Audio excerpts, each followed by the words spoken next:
Hey guys, it's Matt again with Homestead at Hemlock Ridge.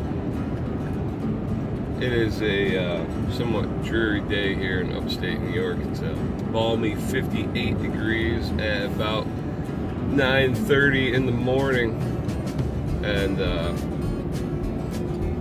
it's sometimes hard to keep your spirits up when it is that dank outside.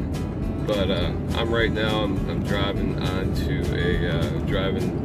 to my son. He has a field trip at an apple orchard. I've never done a vlog, or let's face it, really, I hadn't even done a YouTube video until the other day. So I'm not sure exactly how long I'm supposed to talk or ramble, but I've been thinking about a couple things that I just wanted to throw out there. I'm on my way to this field trip with a bunch of 7-year-olds, and I actually drive school bus myself. So sometimes being around extra kids during the day is not always what I aspire to do, but I think it's the importance of the stuff that we do that matters the most. I very easily could have made an excuse with some of the things that I've got going on right now that I need to get done, taking classes online, finish up a college degree that I started 20 years ago. And I need to get some papers done. Every week it's papers. And I kind of realized why I quit. But anyways, we're gonna get them done. I've been getting decent grades, and so that's not really the point. But the point is we always make time for something. And what is that important thing that we're going to make time for? Today in my life, it is to encourage my 7-year-old in his 2nd grade class.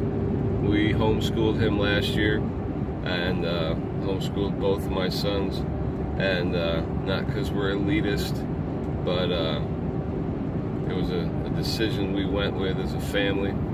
And but all summer he kept saying, Dad, I think I want to go back to school. He told his mom too, and we said, okay. Well, let's think about it, and we'll talk it over. And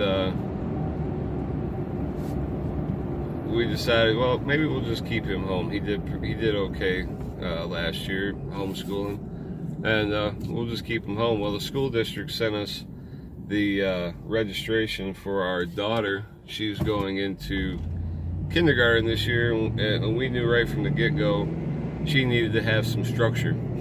She needs to have some handcuffs and a straitjacket at times, but she needed some structure to learn how to learn. And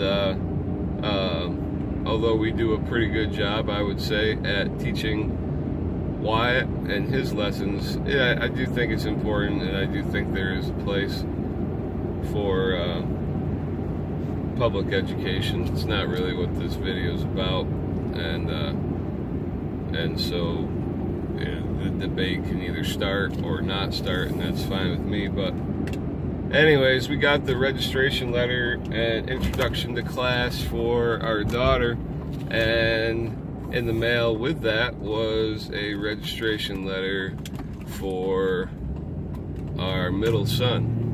And so we thought, well, maybe this is a sign that God wants us to put him in school. And anyways, with all that being said, my middle boy is somewhat of a homebody, and he enjoys having fun, but he really likes to come home, sit on the couch, relax, play outside, stuff around the house. And so he's had a couple hard weeks in the mornings. And we've been encouraging him encouraging him to press on, to stay with it, to work hard. And it's not his schoolwork. He's doing fine with the schoolwork. It's not making friends. It's just being away from home, being away from mom and dad, and probably more, let's face it, it's more of being away from mom. And although she works, so it's, anyways, it's a whole, I guess it's in a 7-year-old brain. But man, I'll tell you what, some of the kids that I'm around nowadays, and I never thought I'd get to this point where I would feel old, but I don't understand where the decline in human civility has gone. I'm pretty sure I have a good idea. I'll be honest, and it may hurt feelings, and that's okay, but I think it's our fault. I think it's yours and mine, parents' fault of what these kids do, what these kids watch, what these kids say. Where are they learning it from? Do we pay attention to them? I see it all the time. I told a little boy the other day, I said, no, you cannot do that. He literally told me that he kept arguing and fighting about it and disputing, whatever you want to call it. And I told him, I said, I've said no twice now. I'm not going to say no again to you. You need to do blah, blah, blah. They weren't exactly outrageous commands, not command, but directions that I was giving him. It was sit down, put your seatbelt on. He told me that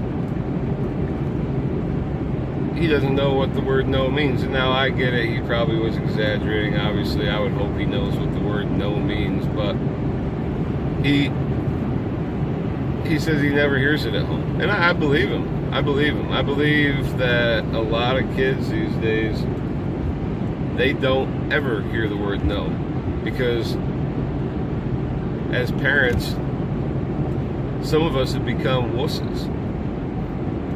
I don't know. I have no problem telling people how we raise our kids. We raise our kids to be respectful, say yes, say no, speak clearly. And do they screw up? Yeah, they screw up. They're 10, 7, and 5. They're not perfect like me. I mean, come on. Anyways, they're kids. They're going to mess up. But what are they? They are young individuals that my wife and I, at least,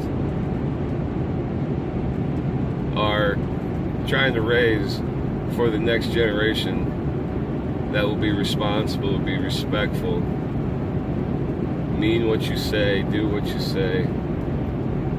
And I think it's terrible to see on the news all the time all these problems here on the radio, all these problems of kids doing this, doing that. And I really think it starts at home. I don't know. This just was on my mind. It's been on my mind, I guess, every school year when I start working with kids again. And each year it seems like it's not getting better. And so today I'm taking my midday break where I've got a lot of things I need to do. I need to move goats, I need to move chickens, I need to do some stuff with the horses. Sorry, the horse and mule.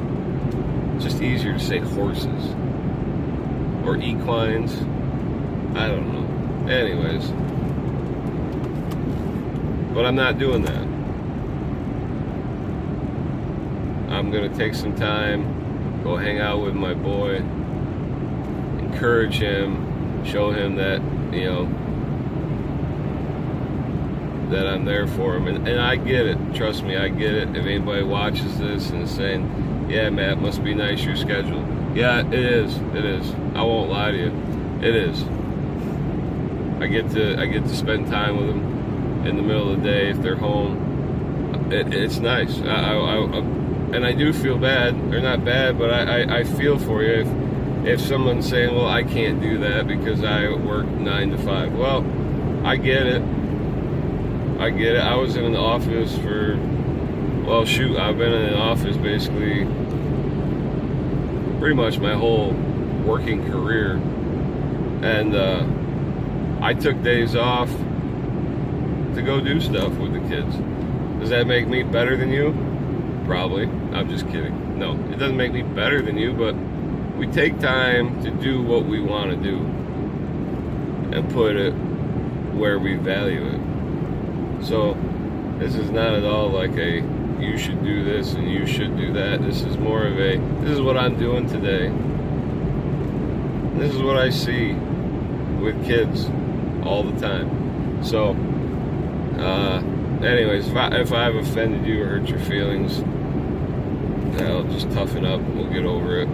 But spend some time with your kids. Spend some time with someone else's kids if you don't have kids.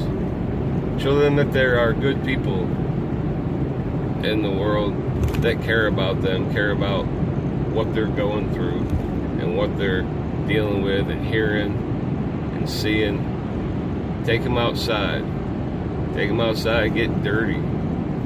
Lord knows we've got more dirt outside or inside than we've got outside probably, but you know what, at the end of the day, it's because we're having fun, or it's because we forgot to take our shoes off and we've upset mama. But either way, we've been outside doing stuff, spending time with each other, spending time in nature, God's creation. Even on a dank day like this, there's something good to see outside. So anyways, until next time, this is Matt with Hemlock Ridge, or the homestead of Hemlock Ridge, and we'll catch you later. Peace out.